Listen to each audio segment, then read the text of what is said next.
We're back at the Call and Contact Center Expo, and I'm really delighted to be joined by Sadie and Simon from Wellity, and we're going to find out all about what Wellity is for. A really important theme, I suppose, which maybe some people wouldn't have associated with the Call and Contact Center Expo, which is all about mental well-being, wellness, virtual settings, and how we stay connected to one another. You're very welcome to join us here at the Iris Pod here at the Expo. Lovely to be here. Thanks for having us. And you're right, it is really important. I mean, mental health and well-being for anyone is important. And the sales industry, with its ups and downs, where the trajectory of the sales have to keep going up, but us as human beings have to go up and down. And when we are down, that pulling yourself up to try and reach those targets is something that can be exhausting. So we're just proud to be here today to support an industry that we know and love. We've both been in sales, and to support the well-being of the organisations and the employees that they've got in with them. You did a keynote earlier.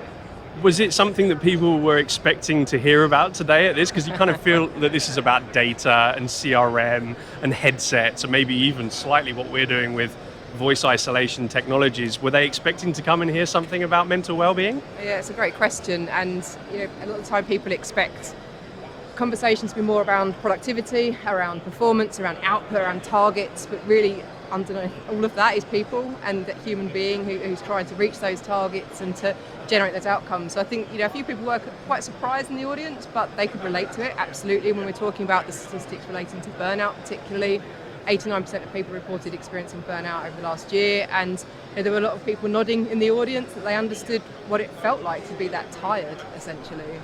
Do you feel like, it feels to me like the world in general has almost accelerated into a much more acute understanding of mental well-being and what that means in all contexts, and probably the workforce. There's almost this pride piece where you wouldn't want to say that you were feeling stressed or burnt out because it may affect your opportunities to be promoted, for instance, if you show that you're weak. Mm-hmm. Do you think this is something that people are now accepting and really understanding as a crucial aspect of the workplace? I think when you look at the last 2 years, what we've done is we've all understood that we're all normal people. So when you look at, like, we've only been seeing our show reels, really, and what we've been wanting to portray on Zoom, what we've been wanting to portray on the phone, or certainly on video calls. And people have seen each other's backgrounds, children, pets, everything else. I think it's normalified. It's not even a word, but it's normalised. It's normalised. People, which is lovely. So whether you're a CEO or whether you're just starting and you're onboarding in a company that you've not even met anyone, you all have this. You've all got a life behind the scenes.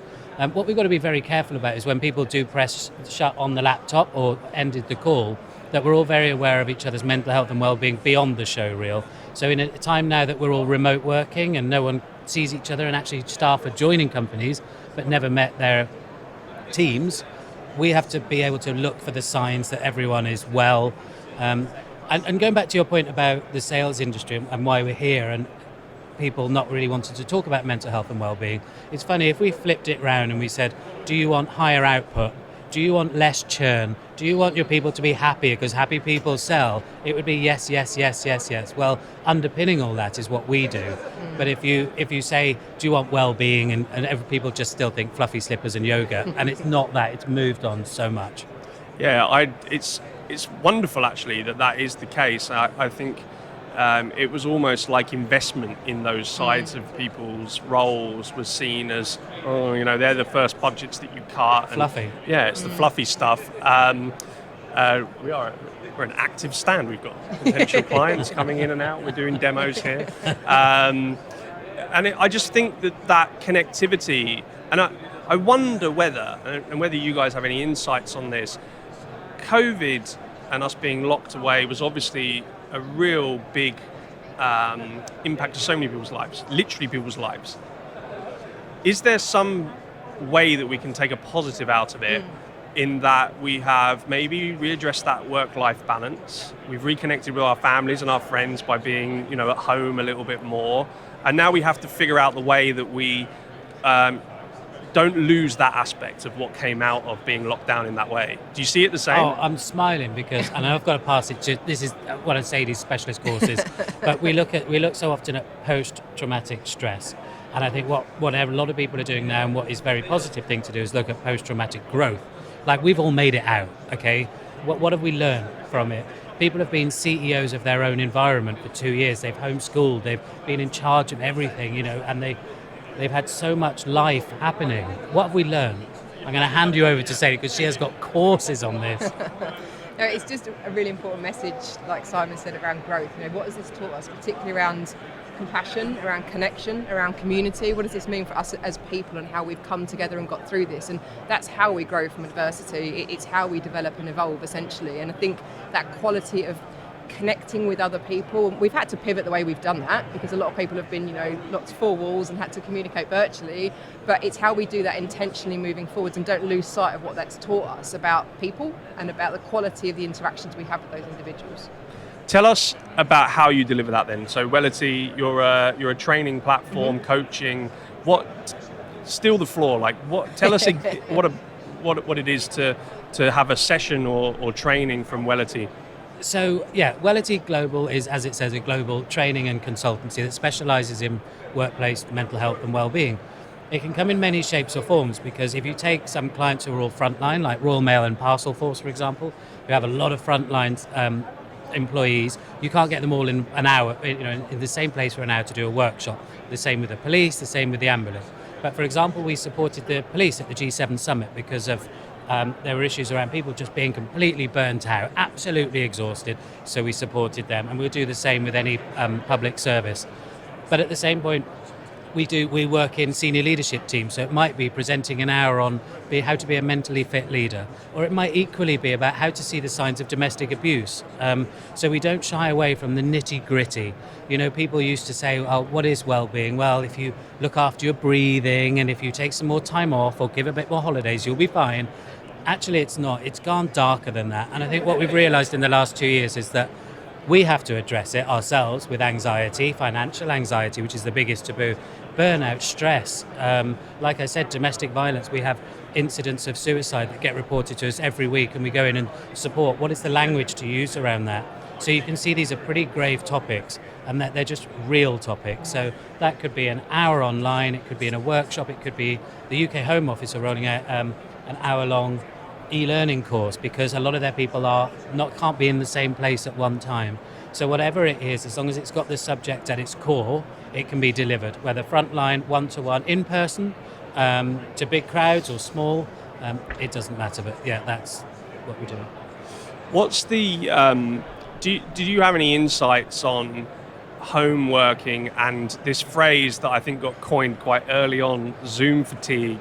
Our head of marketing, Scott, called it Zoom gloom the other day, which I quite enjoyed. And I can certainly, I remember when we first went into that world, that 5-second, hey, can I just talk to you about this? If it involved more than one person, you can't just pick the phone up, you have to arrange a meeting. Mm-hmm. Now we're on another Teams call or Google Meet or Zoom call, and it just felt like everything was a lot harder to do. Mm-hmm. Is there any kind of insights that you have on those online meetings and how that becomes a barrier to really forming those connections with people at the other end in your team?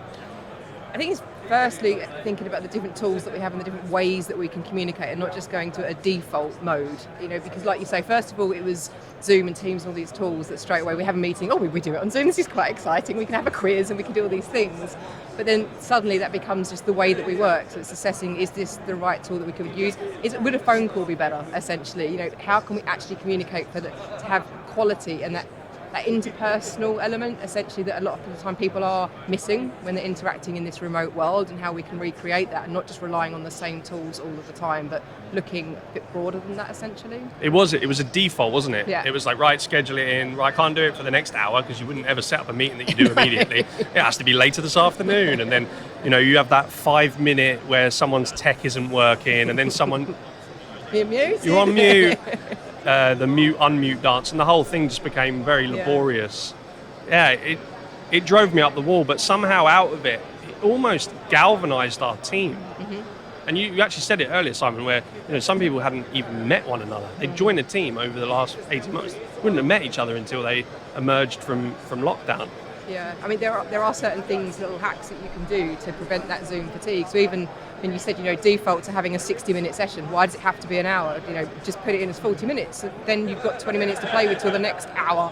And thinking about days, some companies that we work with, they have like meeting-free Monday. If that's not feasible, they might have mindful Monday, but at the beginning of the meeting, they might have just a mindful moment to just take a breath before dashing into the conversation. Yes. Giving people the opportunity to turn the camera off. Heaven forbid, they don't have to be, but it's just constantly reevaluating the way that we're working in this hybrid, geographically dispersed world. And is it working? And if it's not, what needs changing? And people need to be asked that question. What do they find challenging? What do they find frustrating? What affects their ability to reach their potential, to do their jobs? We're talking about contact centres, and that's a lot of pressure, a lot of stress anyway. And what makes that easier to manage? What makes it more difficult? And how can people overcome that, essentially? Do you think people were a little bit kind of embarrassed? There was a trend, show us your Zoom room or whatever it was, and it was people kind of, and then you felt the pressure. Oh my God! Now I've got another thing that I've got to try and impress my co-workers about. I've got to have books in my bookcase that are somehow highbrow. The books, that was excellent, and there were a few snippets, weren't there, where people would sneak things onto bookcases behind them that shouldn't be on there. Yeah. I mean, it was. I mean, lockdown one especially. There's a lot. People are more accessible. So I know now when it's opening up and someone says, can we have a meeting in Birmingham? You're like, that's a half day, 3/4 day, hotel it, travel, everything. So it had the benefits of that. But I have never worked so hard personally, so long hours, shall I say, because at the end of a Zoom day as well, you then have your mates on Zoom because you're all encouraged to have a Wednesday night drink as well. There's a lot to take in when you're on Zoom, because sitting here now, I can see everything around. Physiologically, I can pick up on the benefits of seeing people move, your reaction and everything else.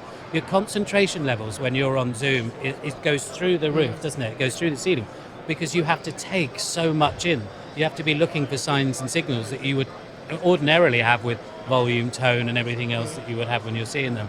So yeah, it was exhausting. I mean, I still think it has a place now, but I'm glad that it's opened up and we can do this. It's almost, I think it is that key thing. It's let's take the bits that we revealed to be useful and more productive. Like you said, that half day to Birmingham doesn't need to happen. That's a call, we can do that. And in a way, CEOs and leaders of companies probably felt quite fearful of their staff going and working at home and having that flexible working pattern. And maybe it's actually demystified that a little bit and shown this isn't the end of the world. Your team are still going to work because they actually care about what their job is and they care about what the company's trying to achieve. We just have to make sure we follow through on the positive bits of it, I think. Noise, just to speak selfishly about the world that we operate in. So we built this technology to really stop that mute-unmute dance in the context of online meetings and make people, a little bit less worried about the dog barking, the doorbell ringing with the 7th Amazon parcel of the day turning up, or the kids screaming because they're at home and trying to enjoy themselves in the background. And do you see noise as one of those fatigue factors? Oh, absolutely. It is something that people find really, really frustrating if they're trying to concentrate. It's, trying to really, really listen to the person that they're engaging with.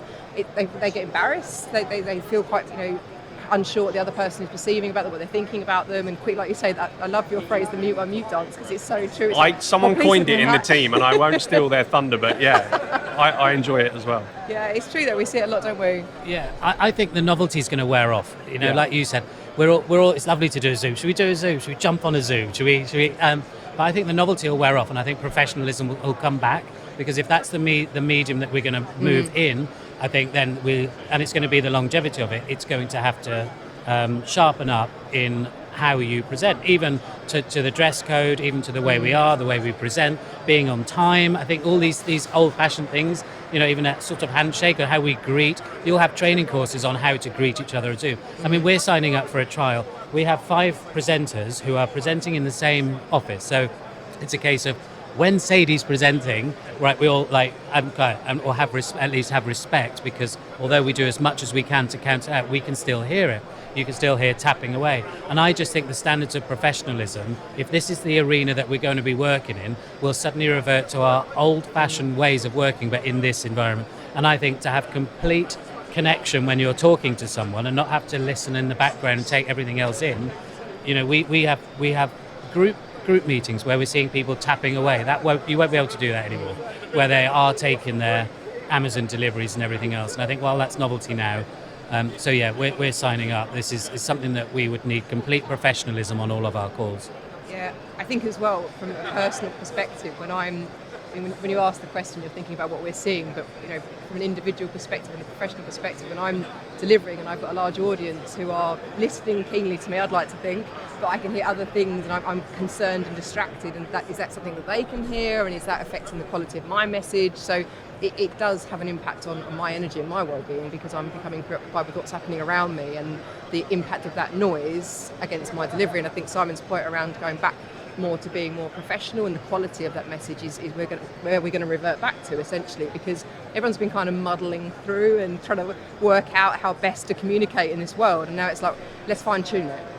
We've got it now, but let's make it really, really good in the way that we do it. So yeah, I absolutely Well, you already agree. know now when people go, oh, sorry I'm late, I couldn't log on. You're like, well, you've had a year and a half. So I think whilst we've been okay and sympathetic, you know, oh, the Amazon, well, you have got an app where you know what time they're delivering it. You could have. So I think we're going to become a little less, more unsympathetic and more professional.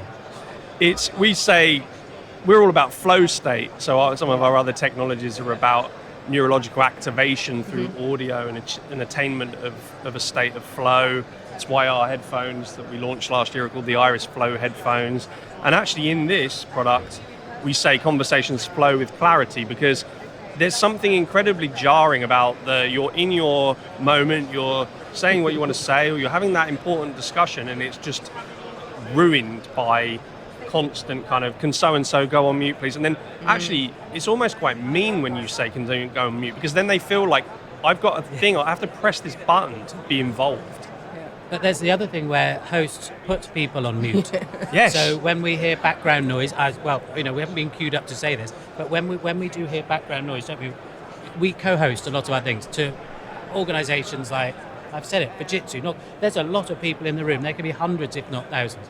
Now, if they all join the meeting and one of them forgets to turn their sound off, then we all hear what Mrs. Miggins is having for dinner in the background. And so you have to mute everyone. Yeah. Yes. And that's something that we could, some people could take it as an insult, but unfortunately it might ruin it for hundreds of others if they don't. Yes, yeah, absolutely.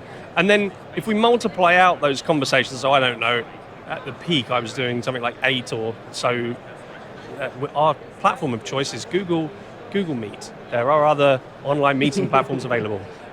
Zoom always breaks for me for some reason, I don't know why. But let's multiply that out. Now we're talking about call centers. We're talking about call center agents, particularly if they're doing outbound. They might be doing 70, 80, 90, even 100 plus calls a day to people that probably don't want to take their call in many instances, that are in a variety of uncontrollable environments. And you've already talked about the pressures of the KPIs that they have to achieve, maybe a sales target or certainly a call time target, resolution time. Just put us in the mindset of the fatigue that someone in that sort of high capacity role would deal with. Maybe they aren't working at home, maybe they're in the office and there's 100 people around them all doing the same, type of call, and the phone's ringing and all of that sort of stuff. What must that be like for somebody to do that role and be productive in it?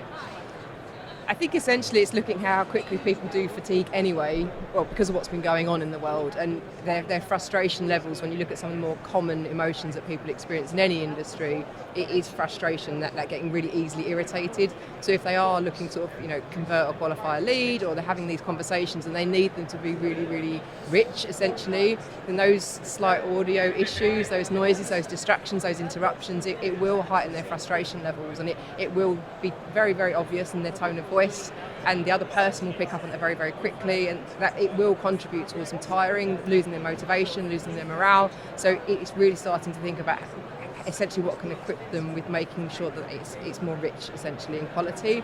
Because if somebody feels that's getting in the way of them doing their job, it frustrates anyone, right? Yeah, exactly. I think that frustration probably is translated through to the customer as well. Yeah. The customer's like, this is a terrible experience, I didn't want to speak to you anyway. there's so many factors that stack on top of one another. Yeah. And if we can remove a few of those and make the employee experience better, support them with tools, and then the customer experience will flow off of that. Yeah, Well, absolutely. it goes through different times of the day, and I know call centres. We work with call centres and salespeople, and you come back from lunch, and everyone's on a high, everyone's talking, then it goes into lulls. But there are times within all those they have high five meetings, they'll have get-togethers, they have everything else. There's a lot of background noise. It's funny how you went straight to Wellbeing, and I suppose we should do in our day job. I put my sales hat on there and went, when I'm on the end of a call, receiving a call, I know if my friend rings me, I go, hi, sorry, well, they call me names, but I know it's there because I can hear this. When I take a sales call from a call centre and I hear the call centre in the background, I know it's a sales call. I can sniff it a mile off, and the phone will go down, or it'll essentially affect my way that I react to that call. So be like, oh, geez, John, you've just caught me at whenever. And immediately, when you talk about the mental health and well-being of the other side, those no's, okay, that's part of sales, getting a no, but those no's, can you bugger off? They take their toll on someone's self-esteem, and they do take those home. So when the person answers the call already in the mode that they don't like you and they don't want to do work with you, I can tell you're in a call centre, why are you asking me how I am? You don't even know me, and I go back, or someone goes back with an insult or being very short and cutting. I tell you what, it is those that will do the most damage to someone's mental health and well-being. They're only trying to earn the crust. They don't expect to be insulted. Yes. Yeah, and then staff churn, and then it becomes higher pressure. You've got to achieve, and the whole thing spirals. It's such an important thing, and we don't pertain to solve all of the problems. We're solving noise, but we want to live in an ecosystem of technologies, and not just technologies, but also techniques and self-help techniques that allow people to just perform better in their jobs, whatever that might be. I think a big part of it as well in the frustrations, when we look at stressors that can affect people, control and autonomy is a really, really big one, and the frustration that we're talking about that people would experience if there is issues with their audio is that I can't do anything about that, and it's affecting my output, it's affecting my performance, and that is for something that can really, really derail someone's day. If something is going wrong and affecting that sale potentially that they can't do anything about, that really, really, it would just affect their motivation and cause that to completely sink and make them quite stressed out essentially, which isn't good for selling. Yeah, absolutely. Thank you so much for joining us. If people that are tuning in want to come and find you, what's the web address? Maybe we can put a thing at the bottom. Sure, we can do that. So just about here or there or anywhere around here. So the website's www.wellityglobal.com. That's Wellity global.com. We're on most social media at Wellity, which is at Wellity, like Wellity, or on LinkedIn, which is probably our go-to in terms of the corporate training, is just at Wellity.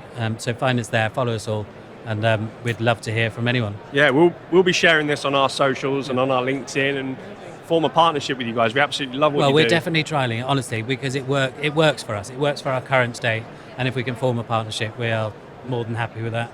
Excellent. Well, thanks for being here on the Iris Pod. Guys, we'll be back soon with more content. See you.